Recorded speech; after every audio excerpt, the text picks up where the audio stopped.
सहित यो कार्यक्रमको समग्र रूपमा चाहिँ सम्बोधन गरिदिनको लागि म माननीय मन्त्रीलाई धन्यवाद। माननीय प्रतिनिधि सभाका सदस्यज्यू, सहसचिवज्यूहरू, टिमका सम्पूर्ण मित्रहरू,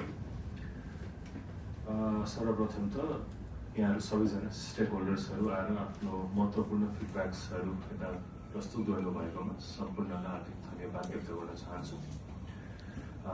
र जति पनि यता हाम्रो बन्ने पोलिसीहरू हुन्छ, नीति नियमहरू हुन्छ, कानुनहरू हुन्छ, कहिले पनि पूर्ण रूपमा त्यो कानुन पूर्ण पनि हुँदैन, पर्फेक्ट पनि हुँदैन।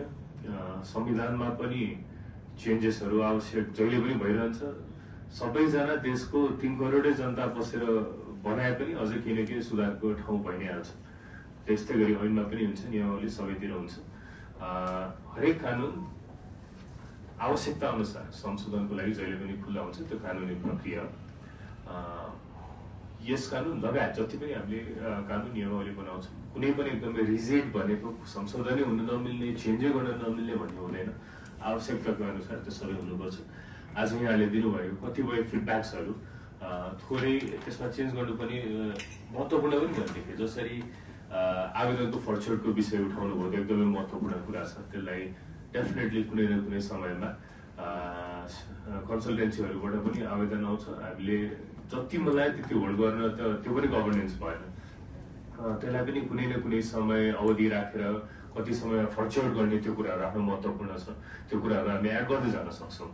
विवादको कुराहरू विवाद कसले सल्टाउने त, त्यो समाधान कसले गर्ने, सहजीकरण कसले गर्ने, समन्वय कसले गर्ने, त्यसको लागि पनि थप नियमावलीमै होस् अथवा अर्को कुनै कानुन बनाएर कार्यविधि बनाएर त्यसलाई स्पष्टता कसरी दिने, त्यो विषयहरू पनि एकदमै महत्त्वपूर्ण छ। लगायत अन्य विषयहरू पनि कति यहाँले राख्नुभयो। जसरी परामर्शको डेफिनेसनले पनि विदेशमा पठाउने मात्र होइन, नेपालकै विश्वविद्यालयहरूमा पनि हामीले परामर्श गर्छौँ भनेर भन्नुभयो, अथवा विदेशी विद्यार्थीहरूलाई पनि नेपालमा ल्याउने विषय पनि उठ्यो। त्यो कुरालाई पनि हामीले अझ ब्रड कसरी बनाउँदै जाने डेफिनेसन, त्यसमा पनि आवश्यकताहरू आवश्यक छ। 2-3वटा कुरा एकदमै यता विशेष त हामी आज कुरा सुन्न मात्र आएको, आफ्नो पक्षबाट यस्तो उस्तो भनेर कुरा राख्न आएको होइन। तर कुरा राख्दै गर्दाखेरि एकदम सर्फेसियली 2-3वटा मेरो बुझाइहरू म यहाँहरूमा राख्न चाहन्छु। र पहिलो कुरा त के अवगत गराएर सुरु गर्न चाहन्छु भने यो सरकार र हाम्रो पार्टी पनि कुनै पनि निजी क्षेत्रलाई व्यवसाय गर्नको लागि त्यो स्पेस बनाउनको लागि हामी जहिले पनि पोजिटिभ छौँ। हामीले उदार अर्थतन्त्रतर्फ जाने भनेर पार्टीको हामीले विभिन्न अस्ति भर्खरमा अधिवेशन भएको थियो, त्यसमा हामीले अर्थनीतिहरूमा पनि हामीले विभिन्न कुराहरू राखेका छौँ। र पार्टीगत हिसाबमा मात्र होइन, सरकारको हिसाबमा पनि सरकारको निजी क्षेत्रसँग सहकार्य गरेर समन्वय गरेर अगाडि जाने कुरामा त्यता कुनै पनि दुविधा छैन। यद्यपि विभिन्न निजी क्षेत्रभित्र पनि हामीले चाहिँ विभिन्न क्षेत्रहरू देख्छौँ। जस्तै कति शिक्षाको क्षेत्रहरू छ, स्वास्थ्यको क्षेत्रहरू छ, सार्वजनिक यातायात, सामाजिक सुरक्षाको क्षेत्रहरू छन्, र कति प्योरली जस्तो गुड्स एन्ड सर्भिसेसहरूको क्षेत्रहरू हुन्छ, एग्रिकल्चर लगायतका, टुरिज्म लगायतका क्षेत्र हुन्छ। सबैतिर फ्री मार्केट हुन्छ, तर हरेक क्षेत्रलाई हेर्ने नजर चाहिँ फरक हुन्छ। हामीले जसरी यो शिक्षा तथा खेलकुद मन्त्रालय भयो, खेलकुद मन्त्रालयमा हामी जति निजी क्षेत्रसँग बढी सहकार्य गरेर जान्छौँ, एजुकेसन क्षेत्रमा, शिक्षा क्षेत्रमा अलिकति कम हुन सक्छ। किनभने शिक्षामा अलिकति बढी राज्यको जिम्मेवारी हुन्छ खेलकुदमा भन्दा। खेलकुदमा हामीले सकेसम्म धेरै निजी क्षेत्रसँग मिलेर नै जान्छौँ भन्ने हाम्रो नीति पनि हो। तर शिक्षामा चाहिँ अलिकति बढी राज्यको भूमिका बढी हुन चाहिँ जरुरी हुन्छ। त्यसले गर्दाखेरि हामीले निजी क्षेत्रलाई प्रमोट गरेर लाँदै गर्दा, निजी क्षेत्रलाई सँग सहजीकरण समन्वय गरेर जाँदै गर्दाखेरि चाहिँ जहाँ चाहिँ शिक्षा क्षेत्रसँग डाइरेक्टली अब सिधै शैक्षिक क्षेत्र हो होइन भनेर छुट्टै विषय हो, तर शैक्षिक क्षेत्रसँग डाइरेक्टली लिङ्क हुने जति पनि क्षेत्रसँग छ त्योसँग फ्री मार्केट हामीले प्रमोट गरेर जाँदा जाँदै अलिकति बढी संवेदनशील हुन चाहिँ आवश्यक पर्छ। त्यो चाहिँ यथार्थ हो। कन्सल्टेन्सी भनेको हामीले कहिले पनि कन्सल्टेन्सी क्षेत्रलाई नेगेटिभली नकारात्मक रूपमा मात्र हेरेको छैनौँ। हाम्रो अन्डरस्ट्यान्डिङमा, सबैजनाको अन्डरस्ट्यान्डिङमा हरेक कुरामा भिन्नता हुन सक्छ। मेरो लागि चाहिँ कन्सल्टेन्सी भनेको कस्तो क्षेत्र मैले एउटा बुझेको, मैले एउटा एकदम बेस्ट केस सिनारियोमा कन्सल्टेन्सीको काम अथवा उसले के गर्नुपर्छ भन्ने मलाई लाग्छ भने, कोही पनि एउटा विद्यार्थी 12 सकेर अथवा 11-12 पढ्न पनि, अरू क्लासमा पनि, मास्टर्स गर्न पनि एउटा विषय उसले पढेर सकाइसकेपछि उसको फ्युचर एजुकेसनको लागि कसरी जाने, मलाई साइन्स पढ्न मन लागेको छ अथवा मलाई म्यानेजमेन्ट पढ्न मन लागेको छ, मलाई एग्रिकल्चर पढ्न मन लागेको छ, आइटी पढ्न मन लागेको छ, म कुन बाटोबाट जाउँ, मेरो मोडालिटी के हुन्छ भन्दाखेरि त्यसमा चाहिँ कन्सल्टेन्सीहरूको भूमिका त्यसमा हुनुपर्ने हो होइन। कोही विद्यार्थीले यता 12 मा साइन्स पढेर गयो, मलाई भोलि आइटी पढ्न मन लाग्यो, म अक्सफोर्डमा अप्लाई गरौँ कि एमआइटीमा अप्लाई गरौँ भन्दाखेरि होइन, टेक पढ्नको लागि त एमआइटी राम्रो होला नि भनेर त्यहाँ त्यस्तो रोल खेल्न चाहिँ कन्सल्टेन्सीको एकदमै बढी महत्त्वपूर्ण हुन्छ। कुनै युनिभर्सिटीमा जाँदै गर्दाखेरि त्यो युनिभर्सिटीमा अप्लाई गर्नको लागि त्यो युनिभर्सिटीले जुन एप्लिकेसन माग्छ, हरेक युनिभर्सिटीको छुट्टा छुट्टै एक्सेप्टेन्स रेट हुन्छ। उसले हरेक युनिभर्सिटीले स्टुडेन्टको क्वालिटीमा फरक फरक कुराहरू हेरिरहेको हुन्छ। कन्सल्टेन्सी एज एन एक्सपर्ट तपाईँहरू चाहिँ नेपालकोमा समग्र उच्च शिक्षाको युनिभर्सिटीहरूसँग अलिकति बढी नजिक भएर त कन्सल्टेन्ट हुनुभयो होला नि तपाईँहरू एजुकेसनको बारेमा। सो स्टुडेन्टभन्दा बढी थाहा हुनुपर्छ भन्ने कुरा सबैलाई त्यसको एक्सपेक्टेसन हुनुपर्छ। स्टुडेन्टले कुनै युनिभर्सिटीमा अप्लाई गर्दाखेरि त्यो युनिभर्सिटीले स्टुडेन्टबाट अपेक्षा गरेको कुरा के हो र त्यो गर्नको लागि एप्लिकेसनहरू तपाईँहरूले कसरी बनाउने भन्ने विषयमा कन्सल्टेन्सीको त्यसमा बढी महत्त्वपूर्ण भूमिका हुन्छ होला। स्टुडेन्टलाई स्कलरसिप अप्लाई गर्दै गर्दा, फाइनेन्सियल एडहरू अप्लाई गर्दै गर्दाखेरि कति विषय स्टुडेन्टलाई थाहा नहुन सक्छ, कता अप्लाई गर्ने, कसरी अप्लाई गर्ने, त्यसमा कन्सल्टेन्सीको बढी भूमिका हुनुपर्छ होला। कन्सल्टेन्सी कस्तो मार्केट हुनु भएन भने कतिपय कन्टेक्स्टमा आज भइरहेको छ। 2-3 जना साथीहरू चिया खाने कुरा गर्दाखेरि अब एकदम पैसा कमाउनु पर्छ भन्दाखेरि पैसा कमाउन के गर्ने भन्दा कन्सल्टेन्सी खोल्ने, त्यो प्राथमिकता हुनु भएन। अभियसली प्राइभेट सेक्टरमा प्रफिट भनेको छ भने ठुलो फ्याक्टर हो, त्यसमा दुई मात्रै छैन, त्यो हुन्छ। तर त्यसको प्राथमिकता भनेको पैसा कमाउन कन्सल्टेन्सी खोल्ने होइन। कन्सल्टेन्सी खोलेर हामीले हाम्रो चाहिँ एक्सपर्टिज दिँदै गर्दाखेरि, स्टुडेन्टलाई केही न केही किसिमले बुझाउँदै गर्दाखेरि त्यता हामी प्रफिट लिन्छौँ भन्ने कुरामा त्यसमा त हामीलाई समस्या भएको होइन। तर प्राथमिकता चाहिँ प्रफिट हुनु भएन, त्यो चाहिँ एकदमै क्लियर कुरा हो। शिक्षा क्षेत्रमा कन्सल्टेन्सी स्पेसली यो क्षेत्रमा चाहिँ आज अहिले हामीले ल्याइरहेको नियमावलीमा जति पनि नियमहरू छ त्यसले चाहिँ यो सेक्टरलाई चाहिँ अलिकति बढी रेगुलेट गर्छ जस्तो लाग्छ। हामीले कन्सल्टेन्सीलाई एकदमै पर्फेक्ट, एकदमै राम्रो सिनारियो, बेस्ट केस सिनारियोमा हाम्रो स्टुडेन्टहरूलाई चाहिँ यो आई एग्री कतिपय कुरामा ग्लोबलाइजेसन छ, ग्लोबल भिलेजको कन्सेप्टमा हामी गइरहेका छौँ। त्यो जाँदै गर्दाखेरि चाहिँ हाम्रो स्टुडेन्टहरू बेस्ट युनिभर्सिटीमा जाउन् विश्वभरि, पछि नेपाललाई चाहिँ केही न केही लिएर फर्किन्, त्यो कुरामा हामी सबैजना एउटै पेजमा छौँ। तर स्टुडेन्टलाई उहाँहरूको इन्ट्रेस्टको अनुसार युनिभर्सिटीमा हामीले चाहिँ सल्लाह गरेर प्लेसमेन्ट गर्नुको साटो स्टुडेन्टलाई मात्र एउटा प्रडक्टको हिसाबले मात्र हेर्नु भएन, त्यो कुरामा चाहिँ सरकार एकदमै प्रतिबद्ध छ। स्टुडेन्टलाई एज अ रेभिन्यूको सोर्समा मात्र हेर्नु भएन, त्यो कुरामा सरकार एकदम प्रतिबद्ध छ। हामी त्यो हुन दिँदैनौँ पनि। तर हामी के चाहिँ गर्न दिन्छौँ भने कन्सल्टेन्सीलाई एउटा फ्री मार्केटमा राम्रोसँग कम्पिट गरेर हाम्रो स्टुडेन्टहरूलाई बेस्ट युनिभर्सिटीमा चाहिँ प्लेस गर्नको लागि तपाईँहरूले जुन चाहिँ कन्सल्टिङ गर्नुहुन्छ त्यो सर्भिस प्रोभाइड सेफली गर्नको लागि चाहिँ हामी प्रतिबद्ध छौँ। त्यो मार्केटलाई चाहिँ हामी प्रोटेक्ट गर्छौँ। आजको दिनमा कति ठाउँमा अनुभव भएको कुरा पनि मैले सबैलाई एउटा बास्केटमा राखेर हेर्दिनँ। सबैजनाले फरक फरक तरिकाबाट गर्नुहुन्छ। कतिवटा कन्सल्टेन्सीको व्यवसायीहरूसँग मैले भेटेको छु जसले वर्षको 5-10 जना मात्र स्टुडेन्टलाई पनि विदेश पठाइराख्नु भएको छ। कति कन्सल्टेन्सी हुनुहुन्छ 10s of 100 100 जनालाई पनि पठाउनु भएको होला। सबैजनाको आफ्नो मोडालिटी फरक फरक तरिकामा अगाडि बढिराख्नु भएको छ। त्यसले सबैलाई म एउटा बास्केटमा त म राख्न चाहेको होइन।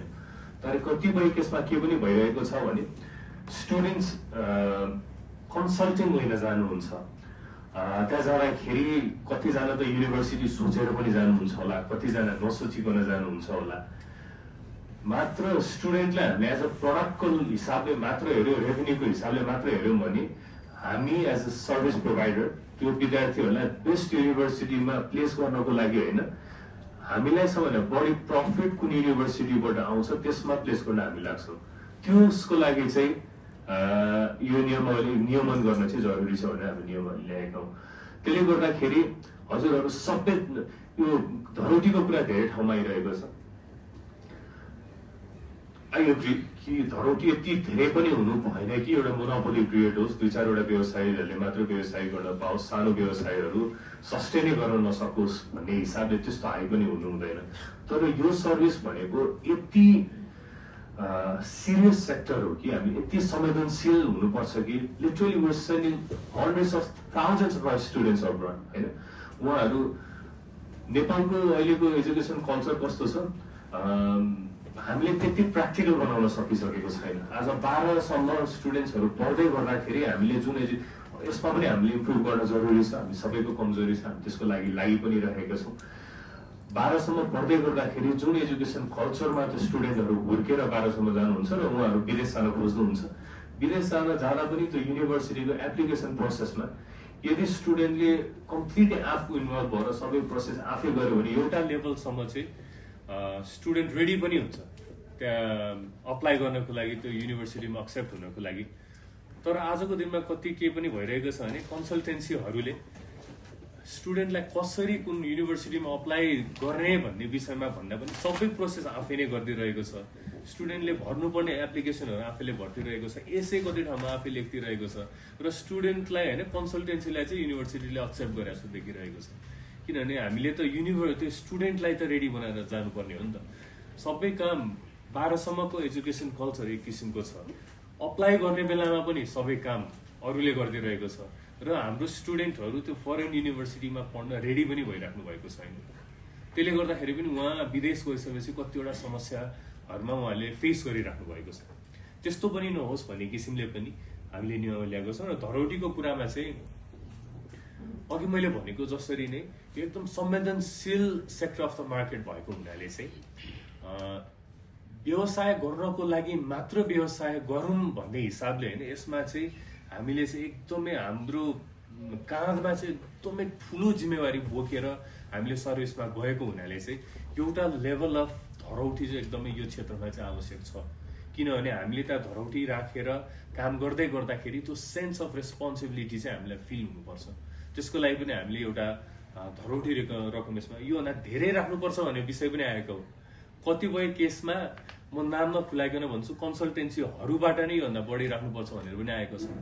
कतिमा होइन राख्ने हुन्न भनेर विषयमा पनि आएका छन्। जतिखेर हामीले यो नियमावली ड्राफ्टिङ प्रोसेस सुरु गऱ्यौँ, सुरुको ड्राफ्टिङ प्रोसेसमा हामीलाई आएको फिडब्याक अनुसार कतिजनाले होइन 2 करोड राख्नुपर्छ धरौटी भनेर पनि कति ठाउँबाट चाहिँ सुझाव आएको रहेछ होइन। त्योभन्दा 50 लाख 1 करोड विभिन्न धरौटीको रकमहरू थियो। तर हामीले अहिले जुन राखेका छौँ त्यो चाहिँ एक हिसाबले एकदमै कम पनि होइन कि जसले अहिले मैले भने जसरी नै 3 जनाले चिया खाइरहेको बेला प्रफिटको लागि कन्सल्टेन्सी खोलौँ न त भन्ने हिसाबले पनि नहोस् र यति धेरै 2 करोड जुन हिसाबले त्यहाँ हामीलाई चाहिँ सजेस्ट गरिएको थियो हिसाबले त्यति पनि नहोस् कि हाम्रो यो सेक्टरमा चाहिँ 2-3 भन्दा बढी व्यवसाय नै टिक्न नसकोस् भनेर हामीले इक्विलिब्रियम खोज्दै जाँदाखेरि 25 लाख चाहिँ tentatively not too big not too low हुन्छ भन्ने हिसाबले चाहिँ 2.5 करोडबाट र नथिङ भन्दा त बिचमा त 25 लाख भनेको यो सेक्टर अफ मार्केट फेरि सबै निजी व्यवसायमा 25 लाख धरौटी राखेर खोल्नुपर्छ भन्दाखेरि त्यो व्यवहारिक हुँदैन। तर यति संवेदनशील विषयमा जहाँ चाहिँ हामी यस्तो रकमहरू राख्दाखेरि कानुन बनाउँदाखेरि बेस्ट प्र्याक्टिसिङ कन्सल्टेन्सीलाई हेरेर बनाएको होइन। कतिवटा यस्तो राम्रोसँग विवेकपूर्ण रूपमा कन्सल्टेन्सी कतिजनाले चलाउनु भइरहेको छ। हामीभन्दा बढी विद्यार्थीको चिन्ता गरेर पठाइराख्नु भएको छ। उहाँहरूलाई मात्र सोचेर त हामी नियमहरू बनाइँदैन नि त। हामीले बनाउँदाखेरि कति ठाउँमा वर्स्ट केस सिनारियो सोचेर पनि बनाउनुपर्छ। आज यता हाम्रो यो मिटिङ छ भनेर थाहा भइसकेपछि हामीले पनि भनेको होइन, फेरि कति सोसल मिडियाभरि आज यो मिटिङ छ भन्ने कुरा हिजैबाट आउन थालिसकेको थियो। त्यसले गर्दाखेरि कतिजना पीडित हुन् भनेर विद्यार्थीहरू पनि आउनु भएको थियो। कतिजना ए अनि तपाईँहरू हामी पीडितसँग चाहिँ कुरा नगर्ने उहाँहरूसँग मात्र गर्ने भन्ने खालको पनि आएको थियो। उहाँहरूको कुरा सुन्दा पनि कति जेन्युन इस्युहरू छ जहाँ चाहिँ उहाँहरू चाहिँ कुनै न कुनै हिसाबले ठगिनु भएको छ। हामीले कानुन बनाउँदा त उहाँहरूको लागि पनि सोचेर बनाउनु पर्यो नि त। हामीले तपाईँहरू बेस्ट प्र्याक्टिस गरिराख्नु भएको छ कतिजना, हामीलाई थाहा छ, तर तपाईँहरूले गर्दै गर्दाखेरि तपाईँहरूको छेउमै खुलेको अर्को कन्सल्टेन्सीले सबैले त्यो प्रकारले त गरेको छैन नि त। हामीले यो नियम बनाउँदाखेरि जो विद्यार्थी ठगिएका छन् उहाँहरूलाई पनि सोचेर त बनाउनु पर्छ नि त। त्यसले गर्दाखेरि यस हामी सहकार्य गरेर यो मार्केटको स्टेक होल्डर्सहरूसँग बसेर कुरा गरेर तपाईँहरूको कुरा सुनेर हामी अगाडि बढाउनको लागि एकदमै रेडी छौँ। हामी हजुरहरूबाट के पनि एक्सपेक्ट गर्छौँ भने हजुरहरू के पनि सोचिदिनुहोस् भने यस मैले एकदमै राम्रोसँग स्टुडेन्टहरूलाई सेन्टरमा राखेर गरिरहेको छु, तर मेरो छेउमा चलाइरहेको अर्को व्यवसायले त्यस्तो नगरेर गरेको पनि हुनसक्छ। सो धरौटी राख्ने रकमहरू अरू रकमहरू सरकारले उहाँहरूको लागि सोचेर ल्याएको भन्ने हिसाबले पनि सोचिदिनको लागि पनि म हजुरहरूलाई आग्रह गर्छु। के नसोचिदिनुहोस् भने कन्सल्टेन्सीलाई पेल्न ल्यायो भने नसोचिदिनुहोस्। हामी एकदमै फ्री मार्केटलाई प्रमोट गर्नको लागि हामी जहिले पनि तयार छौँ, तर यता भइरहेको ब्याड प्र्याक्टिसेसहरूलाई रेगुलेट गर्नको लागि त्यो हिसाबले पनि कति कुराहरू यो नियमावलीमा ल्याएको छ। यति भन्दा भन्दै पनि मैले सुरुमा भनेको जसरी हामीले ल्याएका सम्पूर्ण कानुनहरू कानुनी रूपमा कानुनी प्रक्रिया अनुसार त्यसलाई संशोधन गर्न सकिन्छ। आवश्यकता अनुसार हामी गर्छौँ पनि। क्लियर कम्युनिकेसनको लागि एउटा च्यानल बनाउनको लागि जरुरी छ।